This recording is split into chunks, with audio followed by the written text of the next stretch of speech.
Hey, Jets fans, and welcome back to Game Over Winnipeg. My name is Lyss. I'm one of your regular hosts, and I'm here to talk about the gift that keeps on giving, which is just the Winnipeg Jets as a hockey team, as an NHL hockey team right now. And I'm so excited to talk about this 5-0 win over the Columbus Blue Jackets tonight. I am so lucky to be joined by Brian of the Level Flight podcast today. Super fired up to talk about this continued Jets hot streak with him. Brian, how are you feeling tonight? Feeling great, feeling a lot better after seeing Mark Scheifele coming onto the ice to celebrate with the rest of the guys. I was genuinely terrified for where we were gonna, hear where he would be ending up, but after a puck to the ear, all smiles after that one. Oh my goodness, I was saying to Brian before we jumped on the stream, like I'm not one to be left speechless ever. I'm quite the talker, as I'm sure you all know.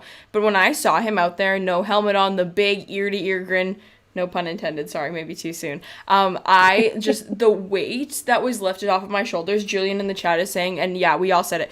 War flashbacks, absolute war flashbacks, like that.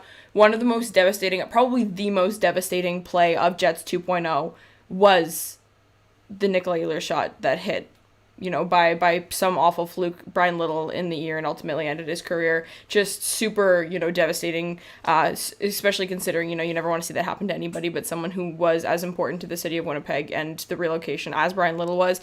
But you know what? We don't need to go down that train because Brian Little seems to be doing really well and the Jets are doing super well and we're really happy right now. So let's talk about this win. And listen, I want to start by saying I have been so high on the Jets and, saying a lot of good things about them.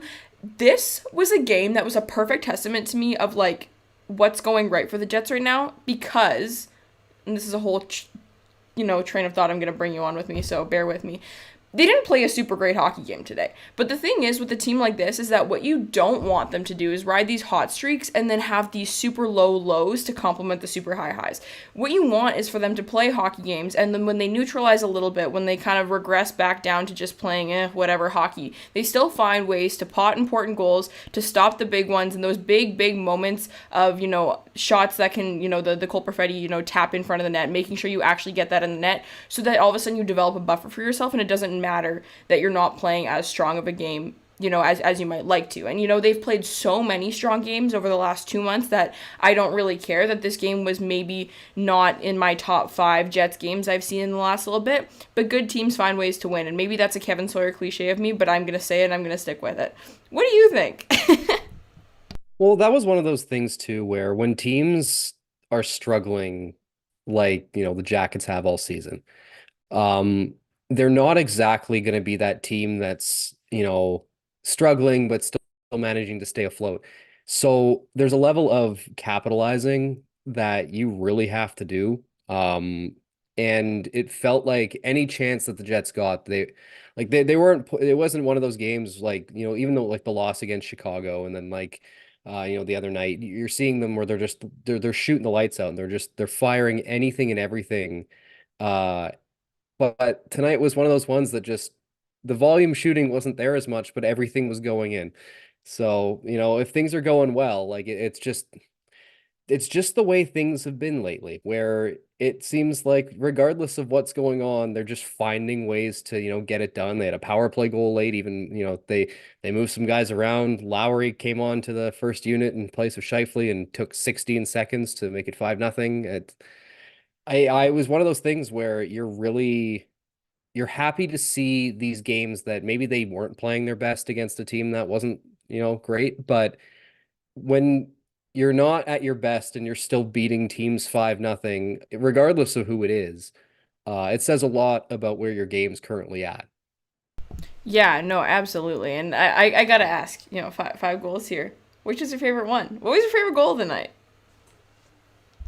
Favorite goal, Sandberg to Perfetti right beside the net there. I love those little passes that catch the goalies a little bit off balance, and uh Tarasov just could not fathom the fact that that pass was there already before he even turned to, see it. And I mean, first of two on the night any Cole Perfetti goal for me is my favorite goal of the night. And he had two tonight, so those are my two. Yeah, no, super fair. And I'd love to know, everyone in the chat, let's see if everyone's on the same page as Brian. Was that your favorite goal of the night? We got 5 to choose from. I I don't know. Like they were all I loved all of them in so many capacities, but I think I have to hand it to the Josh Morrissey clapper because those just hit every single time. And like, and even, the little toe pass undress Adam Fantilli from Cole Perfetti on a second goal was my close second, I think. But Josh Morrissey, masterclass of a shot. That's a Josh Morrissey goal if I've ever seen one. But I thought he had a pretty good game tonight. Any thoughts on that player and what you saw from him tonight? Well, I think with what we're seeing from Morrissey this year, I mean, it's very explosive when you just absolutely load up from the one of the circles and just fire it. But he is producing at such an incredible level again. But I think it's also because the rest of the team is doing just so well. I feel like it's not as like big of a shock to everyone. So you're looking at a guy who's creating more chances probably than he was last year. But a lot of them are, finding their ways to other players, and he's just creating a lot. I've talked about this in the past on whether it was the Level Fly podcast or in an article that I've written. But him and DeMello do so well of creating defense by using their ability to transition out of their zone. And the best defense, in my opinion, is when you're not in your zone at all. And I find that whenever you see Morrissey on the ice, he's typically in the offensive zone. But even tonight, like there was situations where uh, he would just come flying from across the ice and break up a play when it looked like Columbus had a clear and open shot. He's just feeling it right now. He's been feeling it for a while, and it's nice to see him following up such an unreal season last year. With what he's doing now, it's weird to me though that it's not as big. I'm not saying it's not a big deal, but it doesn't seem like it's as big of a deal because everyone is doing so well. And it just feels like it's just one of the other performances that is just so good this year. Yeah, no, absolutely. And I think that's one of the parts that's so nice about this team is that no one is really having to punch above their weight class as much as, some teams have with some of their big star players where and even if Josh Morrissey were to, yeah, like, slow down a little bit, everyone seems to be playing, good hockey right now where you don't have to focus on the storylines of anyone and almost you almost can't. Connor Hellebuyck is having almost a career season right now and we're talking about it, but we're not like it's not making headlines in the city of Winnipeg because A, we're kind of used to it by now, but more importantly, B, it's just that everyone is worth talking about right now in a good way, which is not something I feel like I've ever, well, not ever said. I probably said it yesterday and the day before and, in the last little bit, but seasons prior is more what I mean. I just feel like I haven't seen as much of a success by committee as I have from this team this year. And even in this game, 2 goals from Cole Perfetti, a Brendan Dillon goal, a Josh Morrissey goal, a power play goal from, it's random parts of the lineup. And speaking of the Brendan Dillon goal, it was that play to me. And if you didn't see it or if you don't remember exactly what led to that goal, go watch that again to know exactly what the biggest change to me in the Winnipeg Jets and how they're playing hockey this year is exactly what that goal encompasses. Not just the fact that it was finished properly, but the fact that it was such a clean transition from right in front of your own zone, or right in front of your net, pardon me, in your own zone with proper puck management, a smart exit pass, proper carrying. There's so many pieces that contribute to that goal. That is a Winnipeg Jets goal, and that is why the Jets are winning hockey games right now. I do you think that though had anything to do with the fact that especially early in this game, this was, for lack of better terms, the Columbus Blue Jackets? I mean, I'm always of the mindset that you can never really underestimate, a team, especially in hockey where it's obviously there are the good teams, there's the bad teams, and there's a bunch of teams in the middle. But I feel like in terms of how things can happen, there's so much of like a luck-based element to it that we've seen it in the past where like even like the game against Chicago, where the Jets unbelievably outplayed them for so long and then ended up losing that game because they just didn't get some bounces. But it's a level of you have to play your best against whoever it is. And we've seen it this season, and obviously, like we've talked about it a lot, where they have lost some games to teams lower than them in the standings, and it happens. But when you're not taking teams at the surface level and looking like this is, they've got some good guys here. They can somehow find ways to win. Then you come out and you play the exact same level that you would play against, Colorado, Boston, and then you beat, the doors off of them. And it's just when you play your game, it doesn't matter who the opponent is. And I think that's what they've really figured out here. And um, with that, I also think that it's a level of confidence too, that they've realized that there is no opponent in this league that they think can, match up with them. That this is the team to beat, and whether you're bottom half of the league, top half of the league, doesn't matter. We're gonna give them the best effort they can, and it'll typically end up with them winning. Yeah, no, absolutely. And I think, you do make a good point with how every night you're playing against a professional hockey team, right? And there are certain things though that I find that with teams like Columbus that are maybe a little bit lower in the standings and stuff like that, that make them a little bit almost harder to play against in certain instances. Where in this game, I really noticed it, and someone in the chat is saying nice hat and give me. For those of you who don't know, I love the Columbus Blue Jackets, because I am a Pierre-Luc Dubois fan first and a Winnipeg Jets fan second. So when Pierre-Luc Dubois was drafted by the Columbus Blue Jackets, I had to become a Columbus Blue Jackets fan. And then when my second favorite player was traded there, in Patrick Laine, I had to remain a Columbus Blue Jackets fan. So it's been a whole journey with my boys, with my special boys. So I'm going to talk a little bit nice about them. And I think that one thing about this team that I noticed tonight was how fast they are. And what I mean by that is not, when I talk fast, I don't mean skating. I'm talking about how quick. There is not as much confident puck carrying that you see from like a Josh Morrissey, Neil Pionk type, or Nikolai Ehlers, whatever, from that you see on the Jets. They're moving that puck at a speed that I don't know if I see as much, from some of the stronger opponents that the Winnipeg Jets have played, or you just any hockey game that you'd watch. And the pro of that for the Columbus Blue Jackets is that you kind of put people a little bit on edge because it's a little bit less predictable and all these kinds of things. But the con there, of course, is that it's a lot less controlled. So I found that, that's why I thought tonight was a good transition game for the Jets, because there were those pucks that they were able to jump on. But there were a couple moments, couple shots here and there in front of Connor Hellebuyck that I thought came from the fact that there were two one-touch passes in a row, or like a random kind of passing sequence that I feel like wasn't probably written out on a whiteboard before the game, sort of thing, because they're just a little bit, there's so much young, good talent on that team, and I think you see more of the hockey instincts, if I may, in some of these instances where they're kind of playing more of a scattered looking game, at least from the outside eye. And I'm watching the Jets a lot more closely than I'm the Blue Jackets. So if you have any Blue Jackets fans in the chat here that think I'm wrong, maybe I am.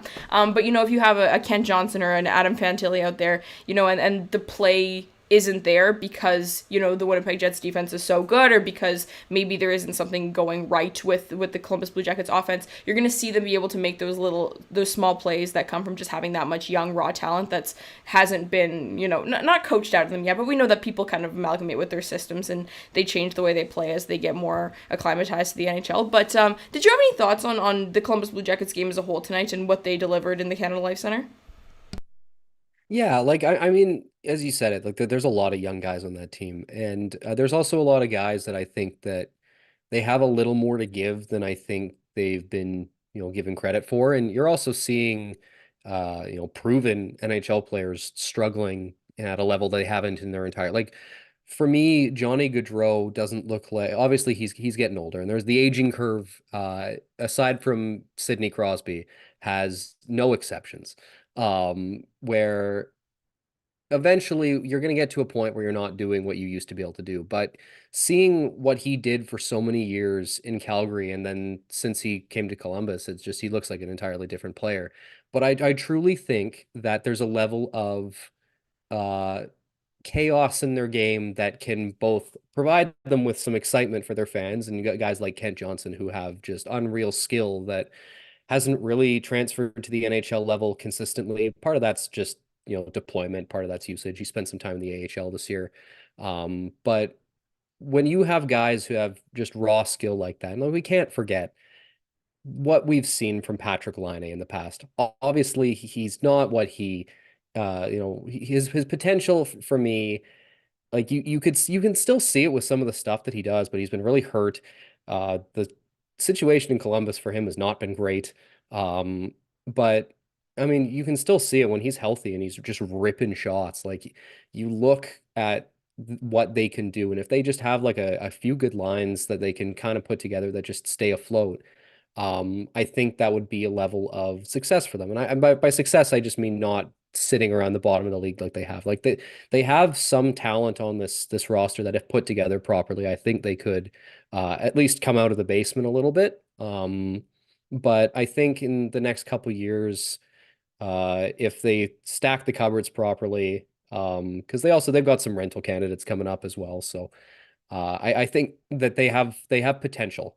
But the chaos in their game, maybe that's coaching. I don't know. Maybe the chaos in their game is just a little bit too, much for them to overcome. But yeah, sorry, Pascal Vincent. I don't know if it's working right now.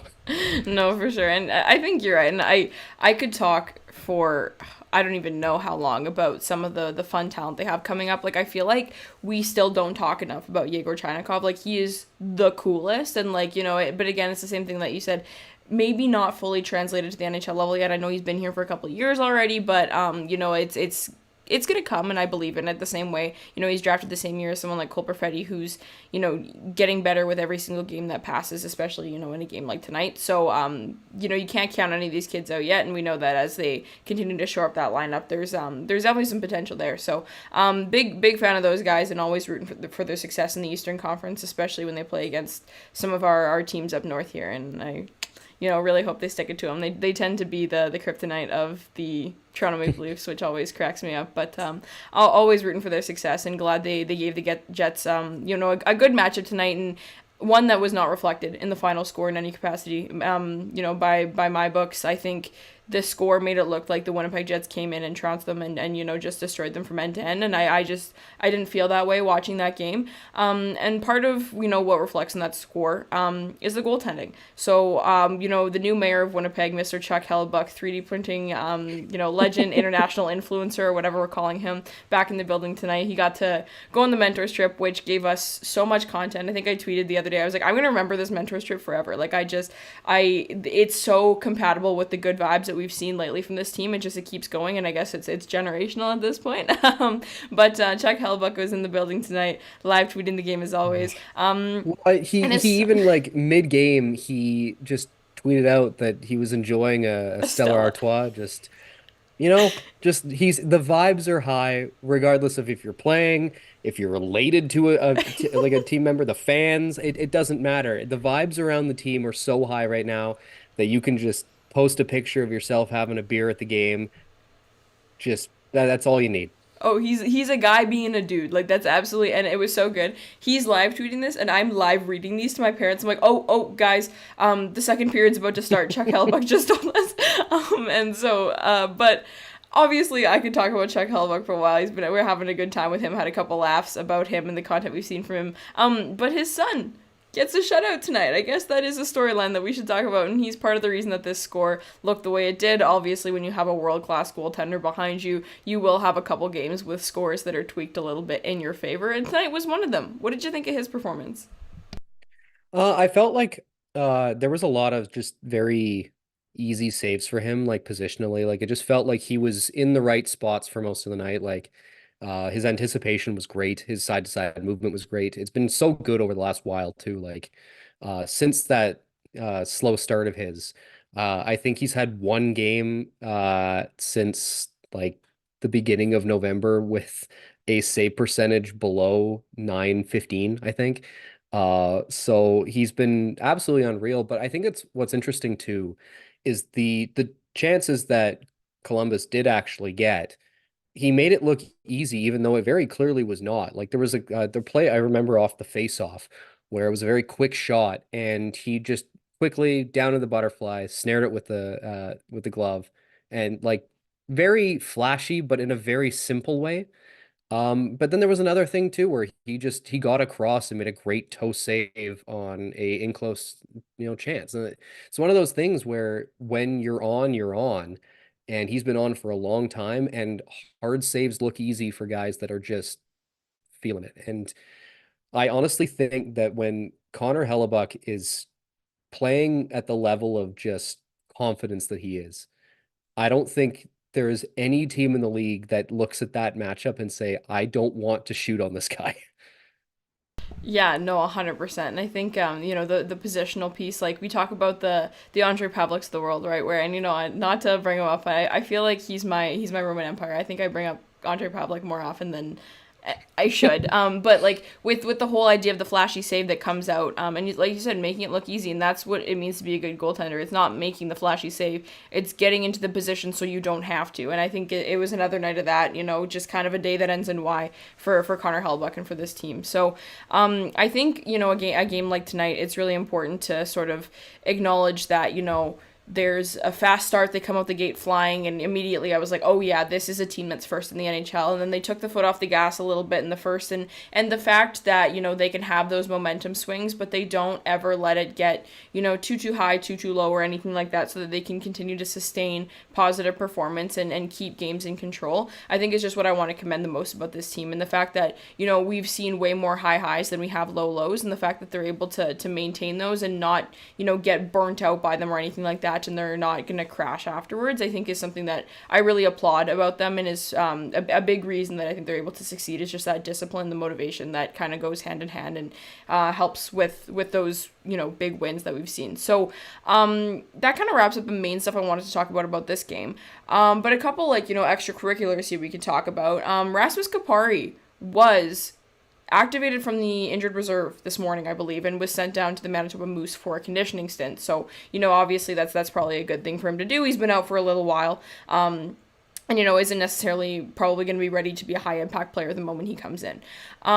We've been raving about the fourth line for the last few games now. Everyone's talking about how the third line is untouchable, first line is untouchable. I'm not as convinced of all those things as everybody else seems to be, especially with the third line, with a certain right winger that's maybe not quite up to my expectations from earlier this fall. But all that's to be said, looking at a hockey stat card, or expected goals percentages or anything like that tonight, fourth line was fine. Like no beef with them or anything like that.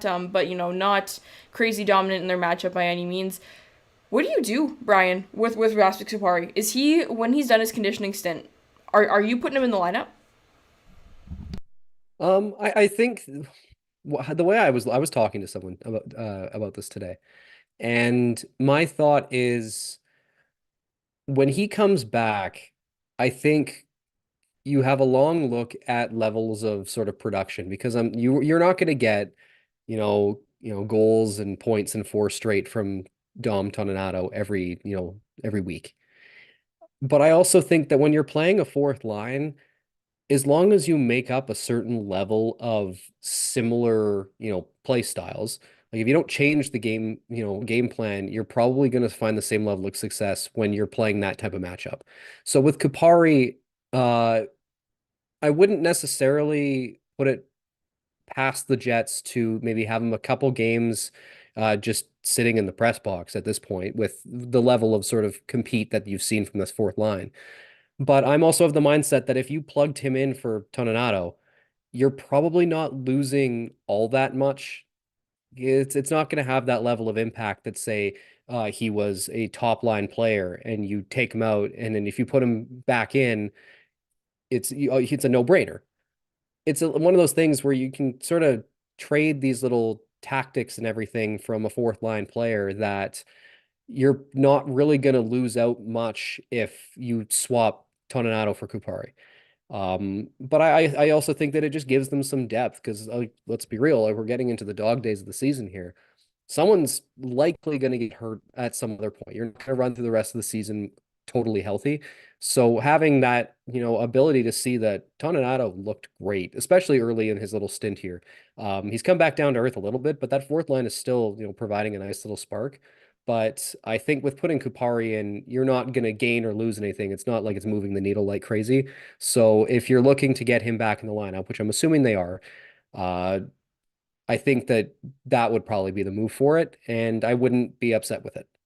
Yeah, no, and I think that's the most logical way to look at it, as unexciting as it may be, is just the fact that ultimately when it comes down to a fourth line, generally speaking, they're not winning or losing you a hockey game ever. They're kind of just neutralizing it, and not, like you said, moving the needle too much in either direction. But I think with the way the Winnipeg Jets are structured right now, you make a good point that he can slot into that lineup. It's not going to change a ton about the way that they're playing because I think the way their lines are balanced right now is really nicely in that I don't feel as though anyone is dragging their other two line mates along. Or Frank, yeah, I'll go with one guy is not ever really dragging any of their line mates to the point where if that guy were to be removed, the line would sink. And not to say that, obviously losing a player like Nikolai Ehlers or Mark Scheifele would have a detrimental impact to the first line, but it's not going you can move players around, all those kinds of things, but I don't think this lineup is as volatile to losing a certain player is going to dramatically change the way they're playing right now because of how much, and I'm going to keep using the term success by committee because that's what's going on,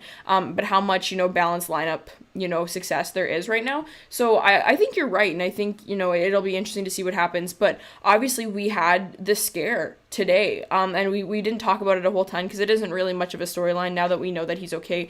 Julian mentioned in the chat earlier that he had to get a couple stitches. They just held him out because, there's no point in rushing him back into a game like that. How quickly can things change on a dime like that, right? Because even looking right now at some of the trading block people that are coming up, like, I really don't, like, obviously, I'm not married to Alex Iafallo or Mason Appleton in my middle six, but, like, I'm not sitting here being like, wow, I desperately need this guy to come in and shore up my lineup, but that's not the reality, like you said, because one small play that takes out any of the three guys specifically on that top line, right? So getting some insurance pieces I think would be massive, for this team. And yeah, a game like this, it kind of gives you that down to earth reminder that, players are fragile and things can happen at any given time. So thank goodness Mark Scheifele is okay. I hope that he's right back into the lineup on Thursday. But yeah, I don't know. Do you have any thoughts on do we go down the Ville Heinola route? Because I believe that one is also on the mend and bound to be back anytime soon. And it's a similar position. Well, not similar at all, actually, because this is a player that hasn't played at all this season, coming into a much more competitive core that, is having pretty much everyone overperforming expectations right now. Do you think much changes when he gets activated? No, because he's got the level of ease for the Jets too, where there's no worry about giving him a conditioning loan, and then having that expire, then you have to bring him back up. He's still got I think it's his last year of waiver exemption, so he could just go down there for a while. And unfortunately for him, um, despite winning a spot out of camp over Nate Schmidt and Dylan Sandberg have now become a defensive juggernaut. And I very clearly, because that was the other thing too, was early in the season, it was clear that the coaching staff also was just not sold on Nate Schmidt playing every night. They were rotating, they were running 11-7. They were rotating in Stanley and Chisholm. And now he's in every night and they're getting media attention, and Sandberg as well is getting this level of praise for his defensive play, and his potential is so great for as a defensive defender, and now with Ville coming back, I don't think the Jets are in any rush to be like, okay, this guy's coming back in. That being said, as we said, injuries can happen on, the flip of a coin essentially on some plays. Like we saw, like obviously there's some plays that shouldn't happen, like the Connor injury happens because of a knee on knee, but that happens instantaneously and then suddenly he's gone for 6 weeks. So something could happen to someone, and Ville, all that he can do at this point is go down to the Moose whenever he's ready, get back up to speed and be ready, because as much as I would love to see him in that lineup, I don't see it happening, at least at this point. But it's tough because he would won that spot out of camp, but with how things are clicking right now, it's not meant to be at the moment. Yeah, absolutely. And I think it is the kind of thing, and if I can say it, you guys can say it too. Like, it's a say la vie sort of thing. Like, listen, like, it's not, it sucks. Like, don't get me wrong, dude, but I'm sure everyone is looking at the situation being like, man, the fact that the reason we can't get you in is because people are playing that well. Like, that's a situation that everyone loves to have, and I think people understand the reality of it, and we just kind of got to go with it and see what happens. And like you said, you never know. So the guys who are waiting in the wings just have to be ready to jump in. But speaking of ready to jump in, we are ready to jump into another game at home against the Chicago Blackhawks on Thursday. Brian's actually going to be back with me. We're going to do a little game over roundtable. It's going to be super fun. But the Chicago Blackhawks, like, low-key be the Winnipeg Jets kryptonite in the last little bit, because they are the ones that are harming that perfect record that they were trying to achieve over this little stretch in a game that the Winnipeg Jets probably definitely should have won. So I think, that's definitely lingering in the back of my mind. But what are you expecting going into this Thursday game, and what do you expect to see from the Jets or from the Blackhawks? I think this is one of those games where I really hope that they come out strong because they did exactly what they needed to do in Chicago a couple weeks back. And unfortunately, Peter Mrazek turned into prime Dom Hasek. And it was just a level of they could not beat him with anything. And obviously that ended up the issue for me with that game wasn't the fact that they lost, but it was the fact that they had chances on the power play against a penalty kill that is ranked, I think, below the Jets in the league, and they went, I think, over 2 or over 3 in that game. But as we saw tonight, if you're a good team, you will be able to capitalize on your opportunities, and I'm just hoping that they just play their game and with what they've done lately, as long as they stick to, their fundamentals, in theory, they should come away with the win. But obviously it's, as I said, it's never a given. So you just hope that they play to their strengths and keep it rolling. Yeah, absolutely, and that's all you can hope for. So I'm assuming, I don't remember what I think Connor Hellebuyck might be starting again, and then they'll throw Brossoit in against the Flyers this weekend. Maybe, I don't know. We'll have to see how that goes. But other than that, I don't think we're expecting any lineup changes. Hopefully, fingers crossed, that Mark Scheifele makes his way back in on Thursday. And yeah, we'll be here after that game talking hockey. I'm gonna be actually going to the game, hence why I'm looking for some insurance pieces, and that's you this time, not the Elias Lindholms of the world. To come in, we're gonna do a fun little chat. Brian's gonna be there, and we're gonna get Nick from Top Line to come, and it's gonna be a super good time. So we will all be here. For those of you who are in the chat listening live, thank you so much for being here. I see a lot of our regular names and faces. We have Lauren from Game Over Toronto's in here too. Thank you so much, everyone, for being here and listening live. Make sure you guys like the stream. It's always appreciated. And I know you're probably getting tired of me saying this, but we are so stinking close to hitting 100,000 subscribers, so please make sure you hit subscribe if you haven't already done so. Brian, before we sign off, where can everybody find you, and tell them a bit about what you do? Yeah, so you can find me on any platform at YWG Brian, but you can also find me on the Level Flight podcast. Me, Connor, and Elliot put out an episode a week, so I believe we are recording tomorrow morning, so a new episode will be dropping on Thursday morning of the Hawks game. We'll definitely have thoughts on this one and a lot of stuff we were talking about. Probably some thoughts on what's going to happen with some injury recovery and everything. So yeah, you can find us there at Level Flight WPG on everything. And then just keep an eye out for sort of my weekly articles that I write for the hockey writers. So usually sometime later in the week, you'll see something from me. So keep an eye out for that. I'm writing about the Jets again this year. So certainly a lot to talk about this season. So I've been very blessed to have, a lot of good things to say. So yeah, you can find me there. But yeah, all of that will be on my Twitter account. 100%. Yeah, it never gets old to get excited about this team. And the Level Flight podcast, I got to give a big shout out to you guys. You guys grind away and put out really good content really frequently, which is not easy to do. One day I can rest assured that my bio is going to say also claim to fame, was the first guest ever on the Level Flight podcast when you guys become, biggest podcast in Winnipeg. Great show. So make sure you guys check out Brian, Connor, and Elliot's show over there. You really appreciate it. And thank you so much again for joining me tonight. It's been super fun. And make sure everyone, you follow Brian, like you said, on Twitter at YWG Brian, Brian with an I, and follow me on Twitter at Lyss Houde. Make sure you subscribe to SCPN and catch up with all the fun stuff that we're up to over here across all different teams and different sports as well. Lots of good shows always going on here. We'll be back on Thursday talking more hockey and hopefully looking to extend this win streak against the Chicago Blackhawks at another home game. Thank you so much, Brian. Thank you so much, everyone, for listening. We will see you next time.